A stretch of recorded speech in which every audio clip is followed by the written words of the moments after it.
वेळेची खरी किंमत.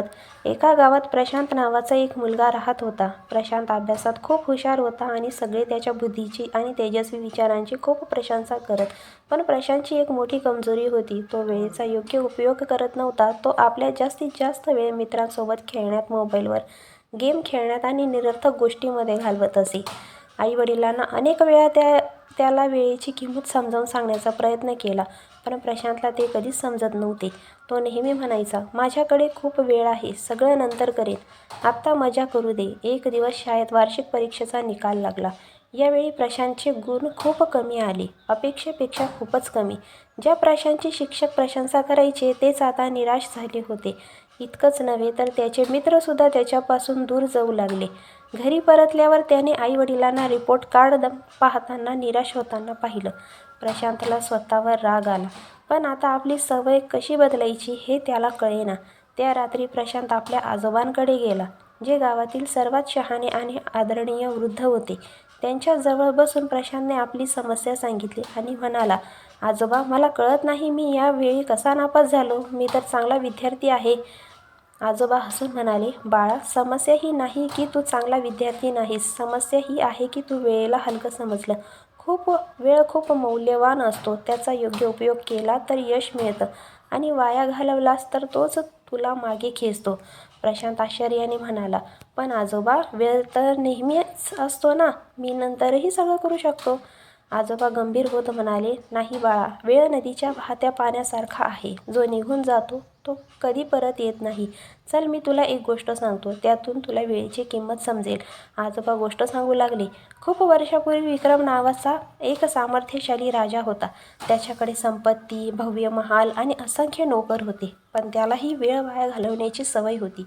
तो उशिरा उठत असे, दरबाराच्या जागी मित्रांसोबत वेळ घालवत असे आणि प्रत्येक काम उद्यावर ढकलत असे. एक दिवस एक साधू दरबारात आला आणि म्हणाला, "राजासाहेब, तुमच्याकडे सगळं आहे, पण तुम्ही तुमच्या सर्वात मौल्यवान गोष्टीचा, वेळेचा अपव्यय करत आहात. जर तुम्ही याचा योग्य उपयोग केला नाही तर एक दिवस तुम्हाला खूप पश्चाताप होईल." राजा हसत म्हणाला, "माझ्याकडे खूप वेळ आहे. मी जेव्हा हवं तेव्हा करीन." साधूने चेतावणी दिली, "वेळेला हलकं समजू नका. तो मोठ्यातल्या मोठ्या राजाला सुद्धा उद्ध्वस्त करू शकतो." पण राजाने त्याचं ऐकलं नाही. काही वर्षे गेली. राजा म्हातारा झाला. त्याचं आरोग्य बिघडलं. सेना हरू लागली. जनता नाराज झाली. तेव्हा राजाला कळलं की त्याने आयुष्यभर वेळ वाया घालवला. तो त्या साधूला शोधायला निघाला, पण तो कुठेच सापडला नाही. आता राजाला खूप पश्चाताप झाला, पण तेव्हा खूप उशीर झाला होता. त्याला समजलं की खरे धन म्हणजे वेळच. ही गोष्ट ऐकून प्रशांत विचारात पडतो. त्याला पहिल्यांदाच जाणवले की त्याने किती मौल्यवान वेळ वाया घालवला. त्याने विचारलं, "आजोबा, मी माझं आयुष्य आता तरी बदलू शकतो का?"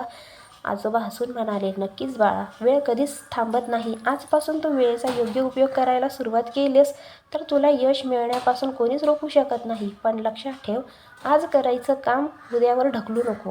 त्या दिवसापासून प्रशांतने ठरवलं की तो वेळेचा योग्य उपयोग करेल. त्याने एक दिनचर्या तयार केली. प्रत्येक कामासाठी वेळ ठरवला. तो सकाळी लवकर उठू लागला, अभ्यासाकडे लक्ष देऊ लागला आणि निरर्थक गोष्टींपासून दूर राहू लागला.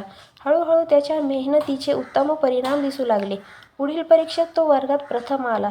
नंतर त्याने यशस्वी व्यवसाय उभारला आणि आपल्या जीवनशैलीने सर्वांना प्रेरणा दिली. कथा आवडली असेल तर कथा अशा बोलक्या चॅनलला सबस्क्राईब करा. व्हिडिओला लाईक, शेअर करा. भेटूया नवीन व्हिडिओत. धन्यवाद.